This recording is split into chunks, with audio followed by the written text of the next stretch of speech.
Hey, it's me. Thank you for listening to the Paul Leslie Hour. You can support the show by contributing. Any amount is appreciated. Just go to thepaulleslie.com. Marc Scibilia is with us. He is an unstoppable force, and when you hear his music, you'll understand why he's had more than 125 million collective streams of his music. And he's had his music heard in television, in movies, and even on a Super Bowl ad. From the moment I heard one of his songs, I knew that I liked what I heard. It's a great pleasure to welcome this singer, songwriter, recording artist, and producer. Marc, thank you so much for being with us. All right, thank you for having me. I appreciate it. It's an honor. So this has been an interesting time that we're in at the moment. But just today, what have you been up to? How are things? Well, today I got a rat that seems to have made its house in my. It's made its home in my house, in the lower parts of the house. So I've actually been trying to find a way to get rid of it from my house and have it back, live where it came from.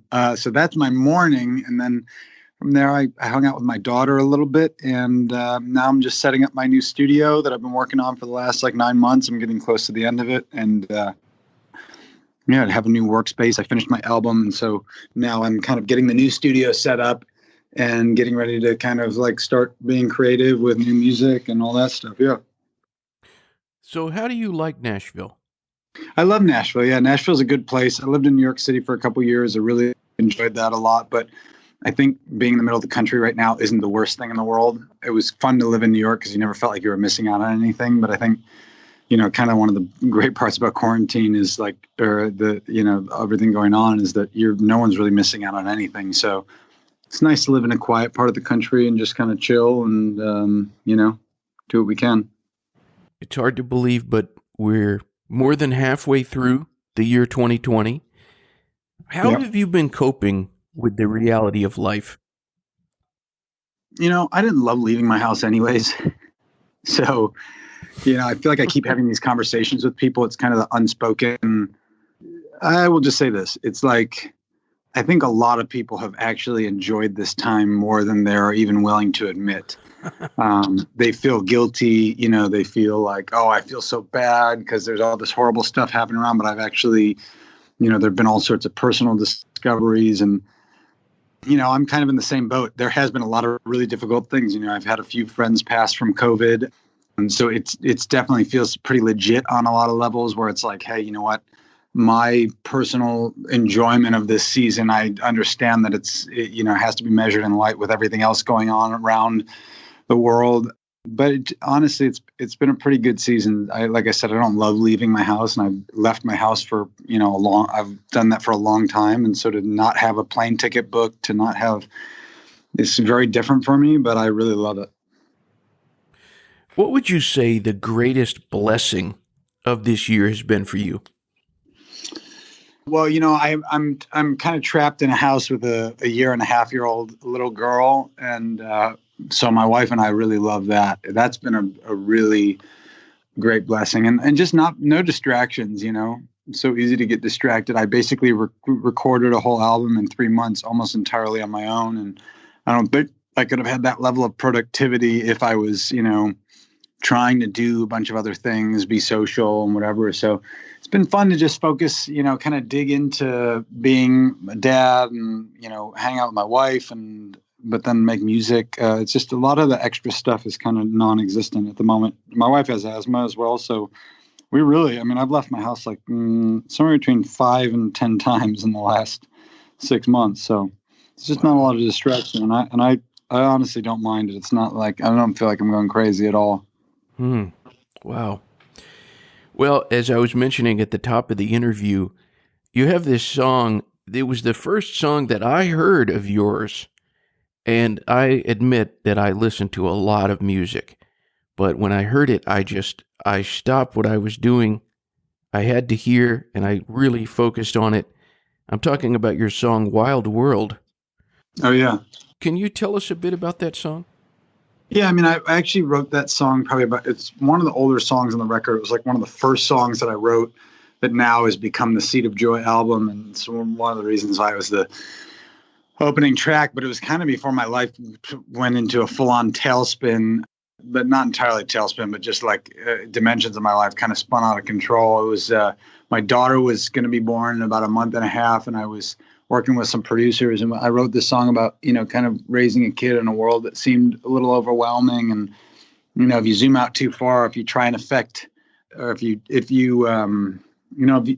zoom out too far with what's going on in the world, it becomes really overwhelming. And I thought, man, I'm bringing a kid into this crazy world right now. And that felt a little nuts. And then I thought, if you kind of focus in on what you can actually change, which a lot of times ends up being, your family situation, you can really focus on that. You can do the best job you can do, your neighborhood, the people, your friends, if you really try and affect change there and really kind of get your own life in order, it becomes a much more manageable place. And that's kind of why that was kind of the inspiration for Wild World.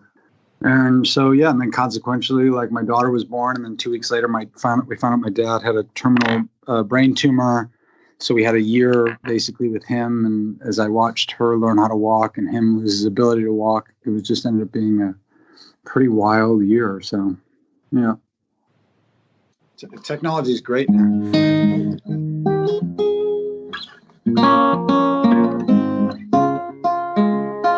You are mine, the rising line. You are the end of everywhere I've been. The only home where I can hide. And I'm tired of blowing in the wind. Leave a light on so I can see. It's a wild world without you, baby. Leave a light on so I can see. It's a wild world without you, baby. Wild world. Oh, there are lions in the streets, and they all pretend to be friends with me. But I know by the way they laugh that they will take me if I turn my back. Leave a light on so I can see. It's a wild world without you, baby. Leave a light on so I can see. It's a wild world without you, baby. Wild world. Oh, said it's a wild world.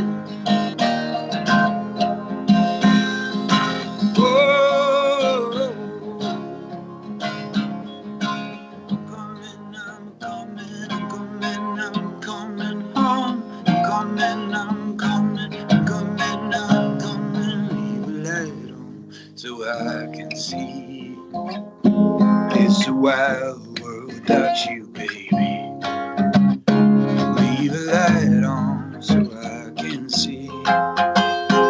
It's a wild world without you, baby. Leave a light on so I can see. It's a wild world without you, baby. Leave a light on so I can see. It's a wild world without you, baby. It's a wild world. Oh, I said it's a wild world.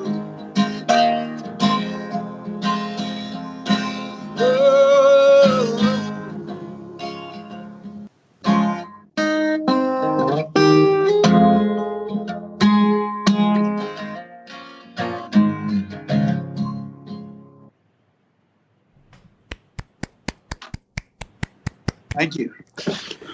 Wow, man, that's such a great song. And Thank you. man, what a great performance, too. I appreciate it. Glad it came through the internet. So I am betting that this song, do a lot of people tell you they connect with this one? Mm-hmm. Definitely. I would say this is like in the top three for sure, generally speaking. Yeah, it's really beautiful, and it manages to be somehow hopeful and full of, its energy. It's not a downer, but there's also that tinge of sadness to it, which is it's hard to do in a song, but wow, it's really great. Thanks, man. Yeah, I always feel like great art kind of blends darkness and light and sadness and, optimism together. I think that's kind of it's not really one emotion. There's always kind of a conversation happening underneath the main conversation is what makes it great. It's like, yeah. You can't help, or at least I can't help, listen to music and not wonder about influences or where people got certain things. We're all influenced by certain things, but I'm just curious because I hear some Paul Simon. Yeah, I'm a big fan. Yeah? Who would you say are the songwriters who've had the biggest influence on you?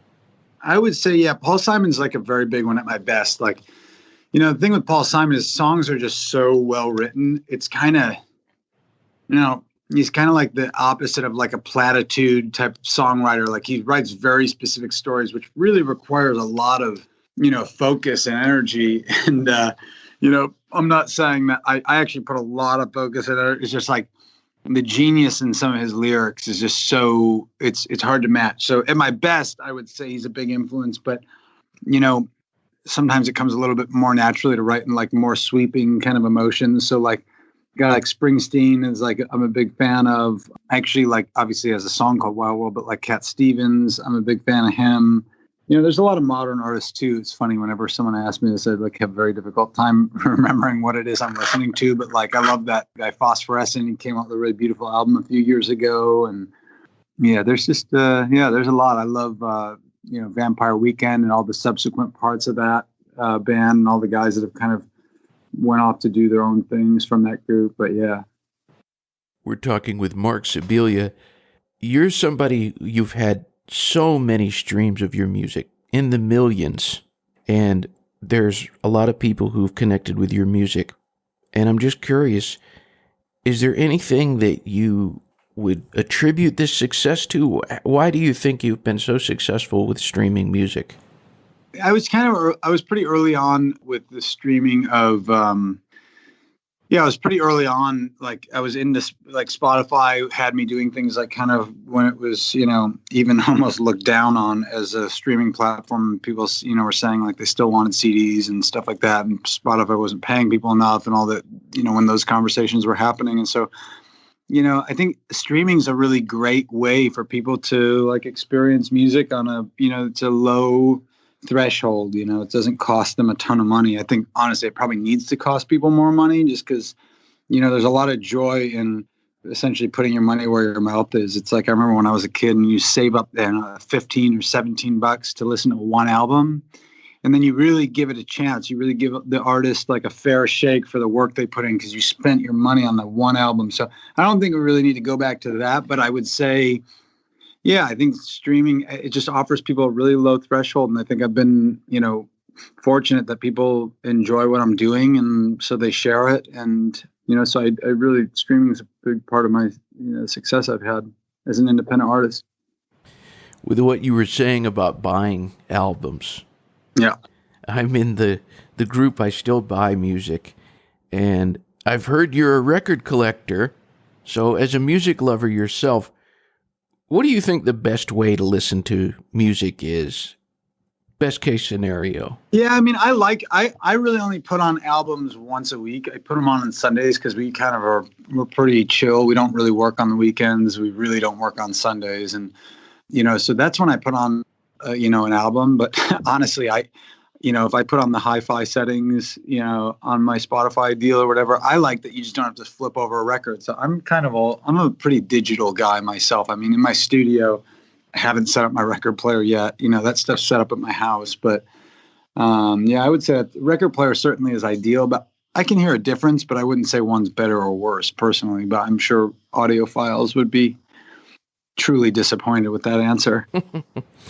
Well, the wonderful thing, again, about these streaming services is that you can listen to an enormous amount of music. I mean, there have been certain artists where I go through and I listen to everything that they did. And no matter how somebody listens, whether they're on Spotify or YouTube or listening to actual CDs or whatever, are there any recommendations you have on certain albums? As far as albums that I like to listen to as albums? Yeah, just any artist. Yeah, I mean, I love it's a classic record that we've been listening to for a long time, but one of the albums we love to put on is Ray LaMontagne's first album. I think it's Gossip in the Grain, or is that Trouble? I think it's called Trouble. We love that as an album. I've been listening to a lot of Japanese house. The Japanese house is the last couple weeks. Good at Falling. That album's awesome. I'm actually just looking through my most played. Honestly, I really like aspects of the new Taylor Swift album. I thought that was really great. Jason Isbell put out an album that was his last album. It was really incredible. My buddy Brian Fallon from Gaslight Anthem, his last solo record was awesome as well. It's kind of has a lot of elements of being a dad and, raising your kid and stuff like that. So, yeah. Some great recommendations there. I want to talk about a man named Tom Douglas. He has been a mentor to you. And for all the listeners out there, he's an inductee of the Nashville Songwriters Hall of Fame. He has Atlanta roots, but he wrote, I think, one of the best country songs of the 90s, Little Rock. And I'm hoping you can tell us about Tom Douglas. What did he teach you? Yeah, I met Tom when I was like 17 through a mutual friend. And, Tom and he's always been I've always admired him as a friend. And I try and spend as much time with him as I can, although it's very difficult for both of us to kind of get on the same schedule. But he really, I would say, like his attention to lyrics, and he was writing that song House That Built Me for like 10 years with his friend Alan Shamblin, and so he just has an incredible attention to lyrics, and he really taught me about being really specific in songs.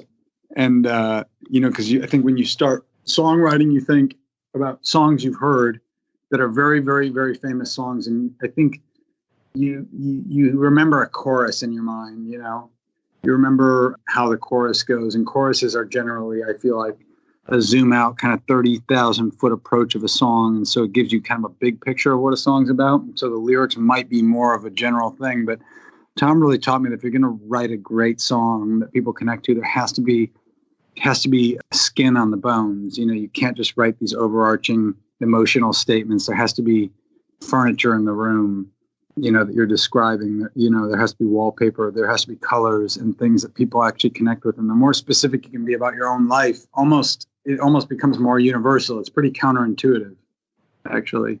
So he's just a really great creative guy, and he's really a mentor. And yeah. Very interesting. So when somebody's listening to your songs, however they are tuning in or hearing you, what do you hope somebody gets from listening to your songs?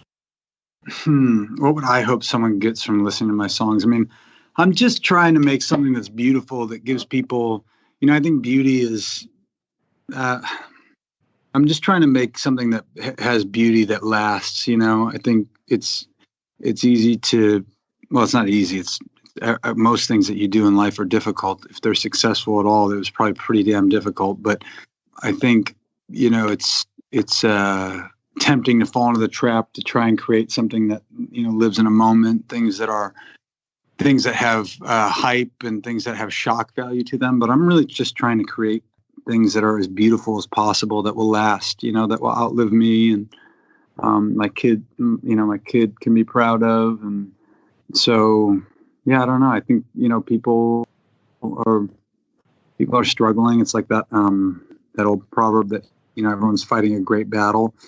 And I think that if you get to see something that's beautiful, I think somehow it's like, I don't know, it gives you the hope and strength to keep going. I always like to give the guest the microphone. They can go anywhere they want. There's people tuning in from anywhere. So somebody is listening to this. What would you say to them? Wow, interesting. Now that is a tough question. I mean, I guess because I don't have a great answer, I would say, come find me online and maybe I'll get an answer at some point. Jump on the train and stay connected to what I'm doing, and I'm pretty easy to reach. So, yeah, I don't have a great answer for that one. I don't know. I think they'll be very happy if they take your advice and listen to you. It's a good question, though. It's a good question. Very difficult question.